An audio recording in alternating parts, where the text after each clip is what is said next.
Boa tarde, Dione. Boa Satisfação lhe encontrar e lhe encontrar bem, lhe encontrar com saúde. Tudo certinho? Tudo bem, meu amigo? Estamos em casa, aguardando a solução para o fim da pandemia, e enquanto isso não acontece, Estamos aqui nos adaptando, né, a esse novo ritmo de vida. Não tem sido fácil, ainda mais com crianças, né? é verdade. E o desafio do home office, o desafio do rodízio, as crianças com teleaula e nós não temos estruturas para todas as crianças estarem no computador, isso não existe, né? Ninguém tem uma lan house em casa e estamos fazendo o que podemos, não é? Isso, se adaptando ao que está sendo chamado de novo normal, né? Assim, É a é nova todo mundo normalidade. misturado, mas aí todo mundo enfrentando esse desafio nesse momento, né, Davi? E com crianças em casa, né? E por falar nelas, o que nos traz hoje a esse encontro é justamente uma forma de trabalhar com essas crianças dentro de casa através da contação de histórias. Não é isso? Perfeito. Tem sido muito estressante para todos os pais, né? E aqueles que não são pais, né? Os adultos. E imagine o quão estressante não são para as crianças nesse momento. Os Porque a bichinhos. falta de maturidade, a falta de capacidade intelectual para até compreender esse momento, essa privação dos meios, dos ambientes que elas estão tendo, e nós temos que minimizar essa situação. Isso e a contação de história é um instrumento muito bacana para poder trabalhar nesse contexto atual, juntamente com os pais e com aqueles adultos responsáveis, para que essas crianças elas continuem trabalhando com a sua imaginação, com os elementos da cultura, não é isso? Então, a Perfeito. contação de história, ela é um instrumental muito bom para a gente poder, inclusive, garantir o desempenho pedagógico delas antes de Sim, sim, voltarem às aulas sim. presenciais. É assim? Perfeito. Nós estamos aqui para fazer uma contação de história, né? Nós estamos aqui para poder dar dicas de como contar a história, sem querer fechar o tema, mas também a gente quer deixar claro para as pessoas que essa é uma atividade, né, Dione?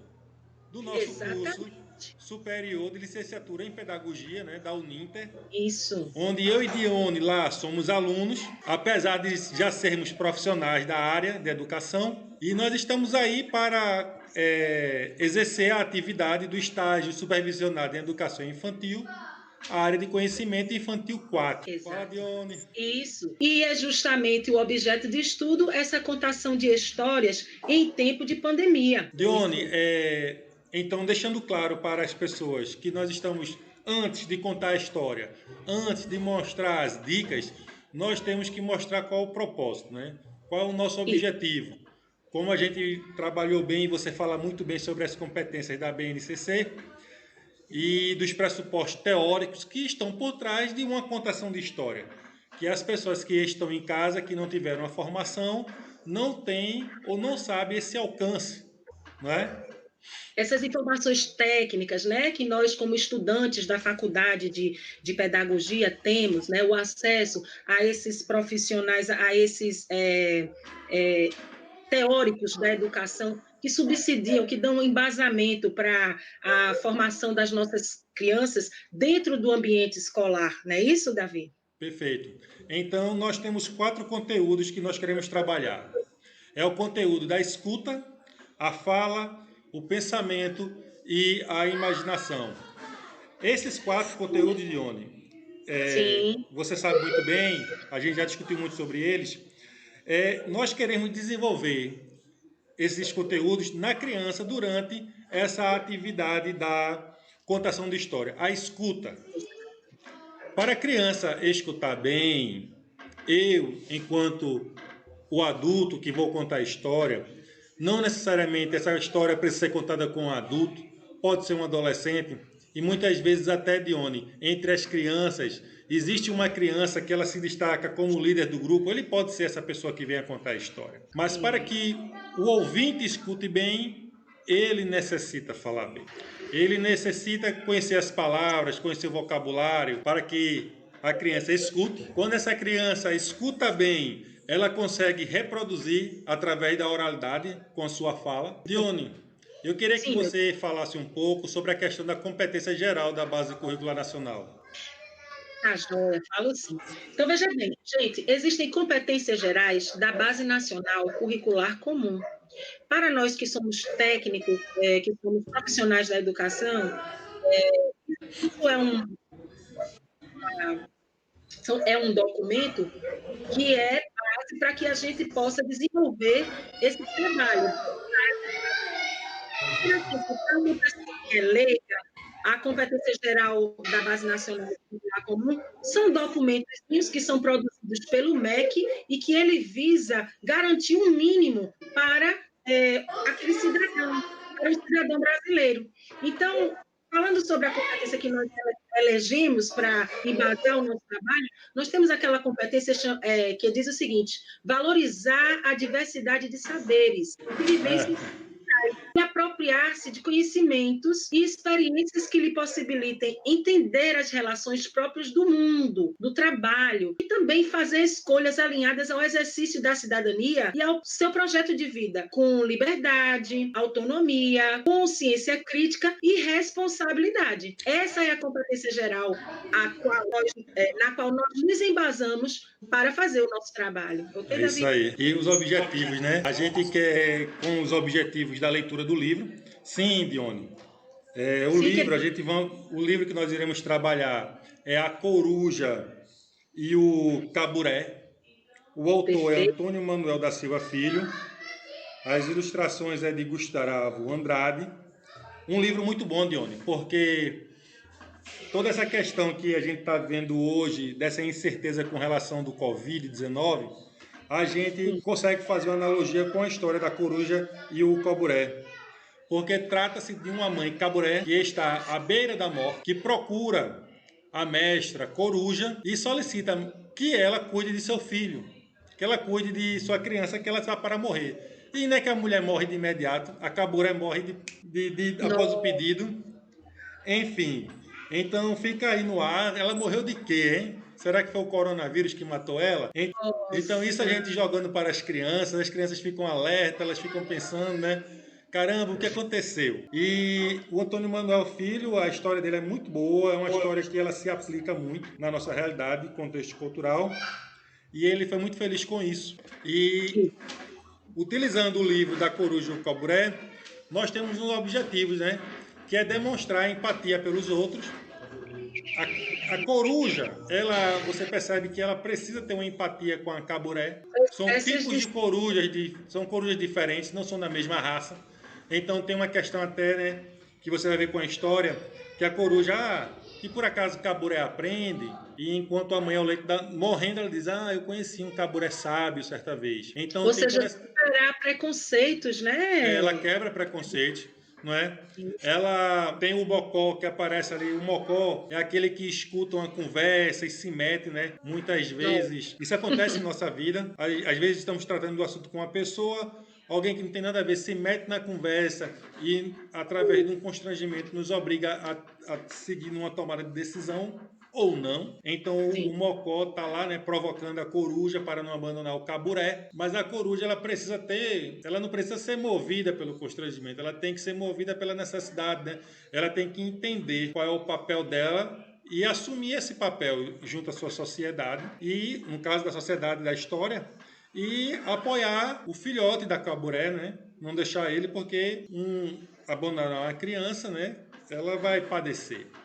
Então, ampliar as relações interpessoais, desenvolvendo atitudes de participação e cooperação, no caso aí a coruja e o caburé, e também usar estratégias para lidar com os conflitos, né, na interação entre crianças e adultos. Existem muitos conflitos entre crianças e adultos, e isso a gente vê entre professores, nós somos professores, nós vemos esses conflitos às vezes entre pais e filhos, tios e tias, madrinhas e afilhados. É a questão da falta da comunicação mesmo. Às vezes esse conflito não é nada mais do que uma falta de entendimento. Ninguém está sabendo de fato o que está querendo. Enfim, a gente quer demonstrar empatia, a gente quer ampliar as relações, a gente quer que aprenda a lidar com independência e também a gente quer minimizar conflitos entre adultos e crianças.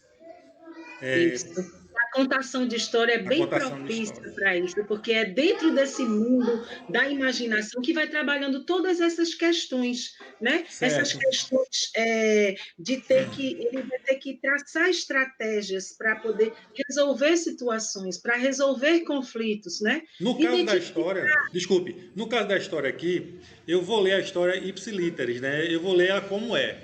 Porém, quando a gente vai contar uma história qualquer, a gente pode enaltecer algo ou não. A gente pode jogar perguntas. A gente pode. É nesse momento que a gente trabalha a questão da imaginação da criança, né? Colocando em boa maneira, colocando uma pulgazinha atrás da orelha, despertando nela uma curiosidade. Agora, isso é direcionado. Eu também quero Dione, lembrar algo que a gente comentou.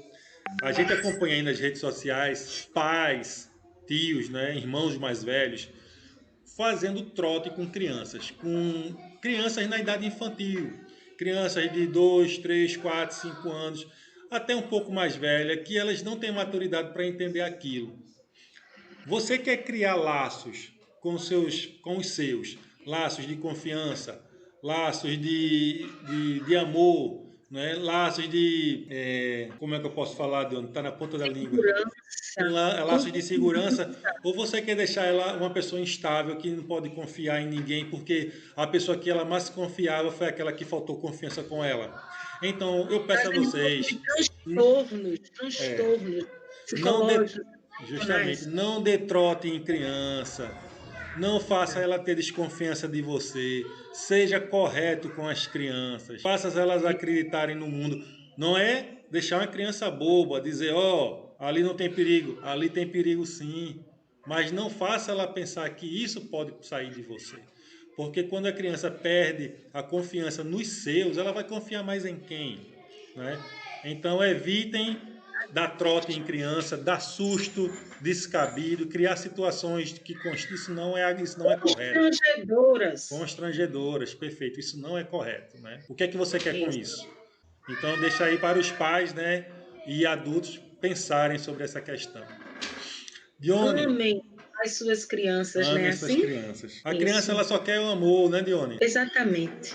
Né? É o amor, é o carinho, é a confiança, a colaboração, A acolhida.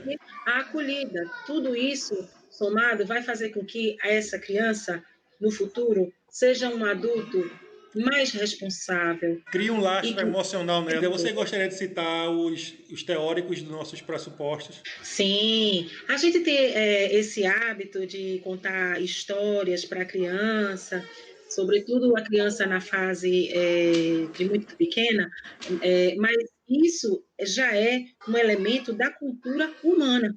O ser humano, quando ele se agrupa, quando ele forma uma sociedade, naquele início de um agrupamento social, existe essa contação. E essa contação, ela vai passando de geração para geração através da oralidade, porque até então não existia a escrita. Então, quando há essa revolução da escrita, a partir da escrita começa a se registrar, a haver registros dessas histórias. E é por isso que hoje, graças a esses registros, hoje nós temos acesso a essas informações. Hoje, atualmente, nós estamos vivenciando uma nova revolução. Essa revolução tecnológica, essa revolução digital, através da internet, que conecta toda a humanidade ao mesmo tempo. Ou seja, é todo mundo junto. Então, ganha uma nova dimensão essa revolução. E nos coloca no momento atual que aqui eu chamo de era da informação. Isso é muito falado e eu ratifico, né? Eu permaneço com essa informação, que é a era da informação. Para a humanidade, com certeza nós teremos aí crianças e também adultos no futuro bem melhores, é isso? Agora, falando sobre os textos teóricos do nosso conteúdo, nós escolhemos dois grandes teóricos, que são o Piaget e o Vygotsky. Isso. O outro é russo. Eles estudaram esse desenvolvimento do indivíduo, da criança. No caso do Piaget, especificamente, ele trabalhou, ele pesquisou, ele acompanhou a evolução da criança desde o seu nascimento até os seus 11, 12 anos de idade em diante. Então, ele descobriu características comuns, características universais que são apresentadas em qualquer criança. Tá? Então, nós utilizamos o pensamento, o estudo Piaget para embasar o nosso estudo. Usamos também o estudo do Vygotsky. O Vygotsky, ele já trabalha com a interação desse indivíduo. Eu gosto muito de Vygotsky. Também. Eu gosto bastante. Ele trabalha com essa interação, e essa interação, ela meio que, ao meu ver, complementa esse pensamento, esse estudo que foi feito pelo Piaget, né? Perfeito. Então, ele vê que cada indivíduo, ele possui uma zona de desenvolvimento proximal. O que é essa zona de desenvolvimento proximal? É aquilo que a criança entra na escola, é o que ela possui. Ela tem uma zona de desenvolvimento proximal. Cabe à escola fazer com que essa criança saia dessa zona de desenvolvimento proximal e adquira aquele conhecimento e se aproprie daquele conhecimento. E se apropriando daquele conhecimento, ela vai interagir com o mundo, ela vai socializar. Então, é uma teoria interacionista. Ok? Certo. Então, esses são os dois teóricos que nós utilizamos para embasar o nosso trabalho. Ô, Dione, também você me lembrou a questão, quando falou da zona de desenvolvimento proximal, é a da capacidade intelectual da criança de absorver determinados conceitos. Eu já encontrei pessoas que contavam histórias densas, né? Histórias, às vezes história até também de terror, para a criança. Então a criança ficando angustiada, aquilo não estava sendo prazeroso para a criança. Então é bom a gente nunca esquecer de respeitar a capacidade intelectual da criança em absorver, em entender. De que adianta você dar a ela uma história que ela não tem capacidade de digerir, né? Exatamente, né? Então vai muito de isso, o educador, ele vai adquirindo também, porque quando você trabalha com crianças na escola, você trabalha com grupos de crianças. Então as crianças, elas vêm com a sua carga cultural, elas vêm com a sua bagagem, elas vêm com a sua história. E muitas vezes elas apresentam caráteres diferentes, exatamente. Então, isso é um desafio para o educador. Certo. É um desafio, mas entender que isso é normal é muito importante, certo? O maior desafio é trazer a criança desse estado em que ela se encontra e passar para um estado em que ela apresenta o desenvolvimento. Certo. Então, como é que vai se dar a nossa apresentação, Dione? Eu farei o papel, né, do educador, contador de história. As crianças que irão representar os alunos em sala de aula são os meus filhos. Graças a Deus eu os tenho. E são entre crianças, eles estarão simulando. Tem um que está na mesma idade, né? Fez 5 anos agora, que é de 4 a 5 anos e 11 meses. Os outros já são mais velhos, enfim, e nós iremos apresentar essa história para eles. Lembrando que no momento da apresentação será mostrada a questão das imagens. Eu, quando estiver vendo o livro, eu vou mostrar o livro. Eles vão estar vendo o livro, eles conhecem o livro, gostaram muito da história, não é? E depois dessa ação, dessa leitura, tem uma atividade, porque não é apenas contar uma história. Tem uma questão da atividade que será feita a eles através de desenho, expor o que chamou mais a atenção na história, através de desenho, ou os mais velhos já têm condição de escrever, já escrevem, contar algo, ou recontar a história através da oralidade, o que eu acho mais interessante, porque faz com que a criança ela traga, ela renove, né, esses pontos. Ela elabora esse pensamento. Ela elabora, porque a pessoa pensa que falar é fácil. Não, você tem que elaborar o pensamento, você tem que construir a narrativa e você tem que expor esse conhecimento de uma forma precisa. Isso para uma criança isso não é fácil, não. Então essa será feita a nossa... Para um adulto, não é? Justamente, né? Imagine para uma criança. Diga lá a gente no primeiro período da faculdade, quando vai fazer os seminários, né? Com certeza. E todo mundo adulto. Batendo torta. Então, Dione, nós vamos ter como recursos a voz, avós, né? Por isso que eu digo que tentem contar a história da melhor maneira possível, com a velocidade que a criança consiga acompanhar, um tom que seja agradável à criança. As ilustrações, você pode usar ilustrações aqui atrás, não sei se você consegue ver, mas nós temos aqui alguns cartazes que quando a gente fala com criança, com os nossos filhos, a gente apresenta ali, tem os numerais, não é? Tanto ele, a sua escrita, como por extenso. Nós temos outros quadros. Nós temos aqui também brinquedos que, dependendo da história, você pode fazer uso. Dependendo da história, você pode usar instrumentos musicais. Eu tenho um instrumento musical aqui, um pandeiro. Nós temos um pandeiro. Nós temos um cachixi aqui, ó. Tudo isso faz parte integrante. Outro instrumento musical aqui, ó, nós temos um berimbau. E aqui eu gostaria de agradecer ao mestre de capoeira Carlos Loy, né, que é dele esse instrumento, ele me emprestou tem um tempo. Enfim, agradecer por estar aqui. Você pode fazer uso, Ione, de caixa de som, como eu já disse, projetor.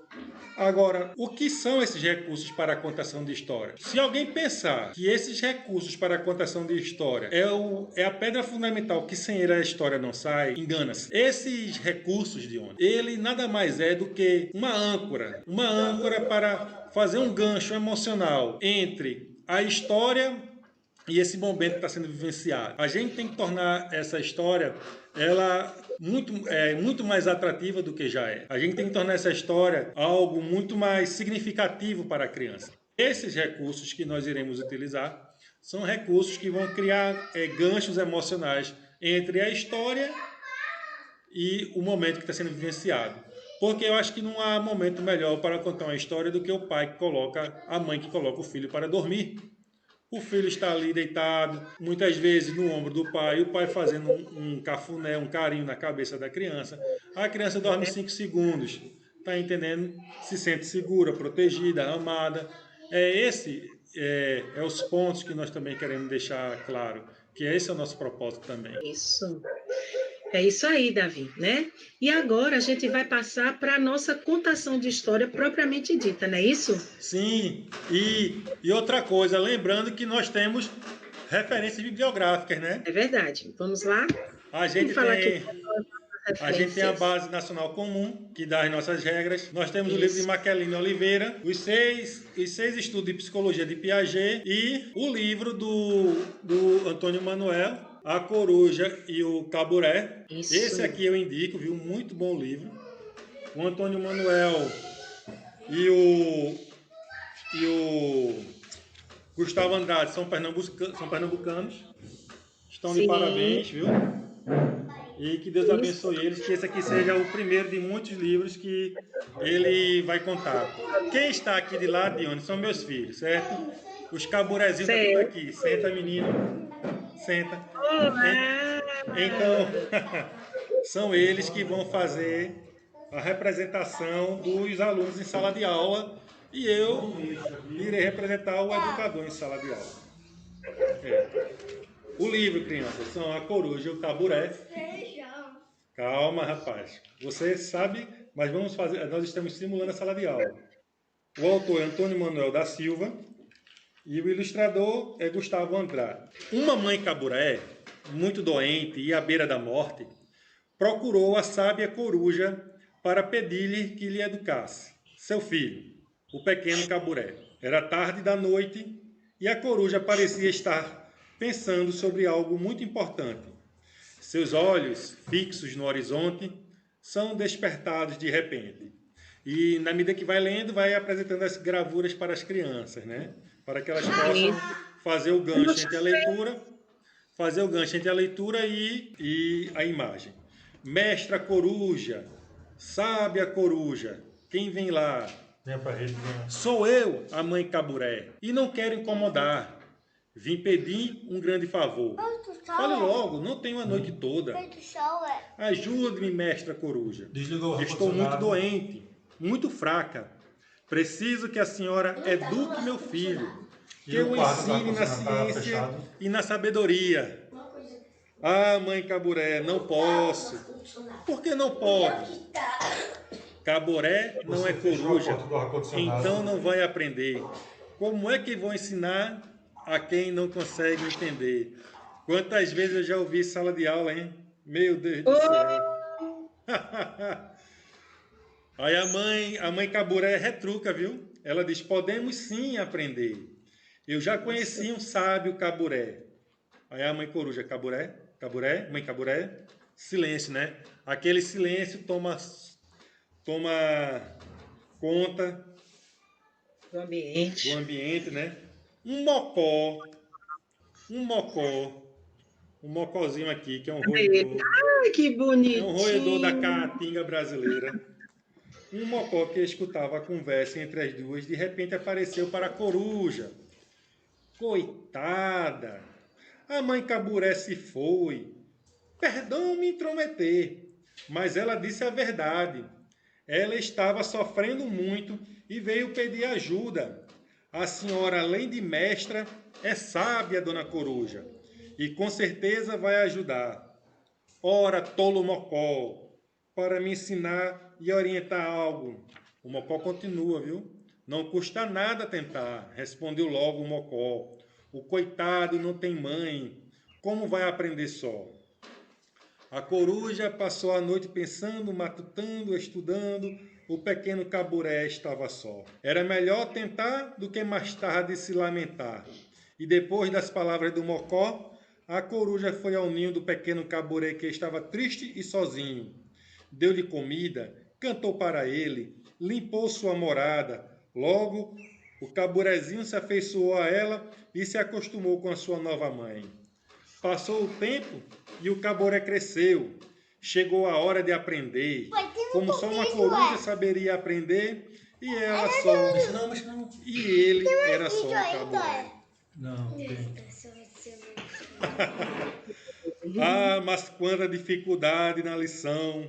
O Caburé se confundia.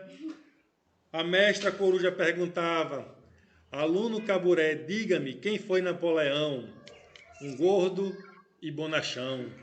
Ah, meu Deus do céu! Será que aprendera? Napoleão foi general, comandou uma nação. Oh, desculpe-me, minha mestra. Dessa vez eu aprendi. Pergunta-me outra coisa e saberei responder. Quem falou a frase, ó tempos, ó costumes? Essa é fácil de responder. Foi o amigo Mocó. Lembro-me quando ele disse lá nas bandas do Serrote um discurso para os saguins. Não é possível, meu aluno Caburé. Vou ter que me esforçar para você aprender. Claro que não foi o Mocó. Onde ouviu isso? Foi Cícero no Senado, lá em Roma, que disse a frase famosa. O Caburé se desculpou e prometeu esforçar-se para ser sábio. Cada erro uma desculpa, cada queda uma vitória. Pois humilde no escutar, Caburé recebeu glória. Pelo gesto da coruja, um milagre aconteceu. E por mais que duvidassem, o Caburé aprendeu. Dos livros das escrituras, a história medieval. E as ciências da natura, o seu grande cabedal. Agora não, nem tomaram Caburé café. não é coruja, mas também pôde aprender.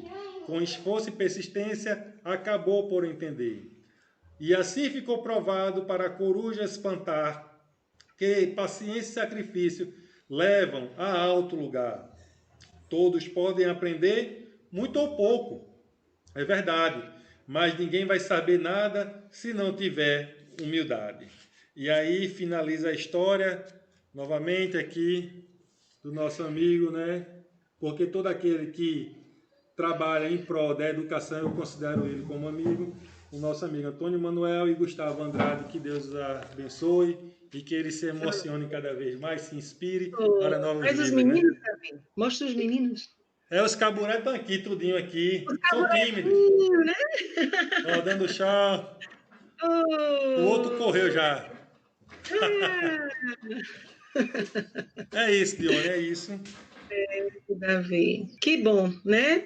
Que essa é uma forma de a família criar, assim, fortalecer os laços. Dione, a imagem deu uma congelada aí. Então, gente, ficamos por aqui, né? Agradecemos a participação de todos. A gente pede que você entre no nosso canal, assista o vídeo, comente. Lembrando que nós não estamos querendo fechar a ideia. Sempre existirão novas técnicas para a contação de história. E deixe o seu like.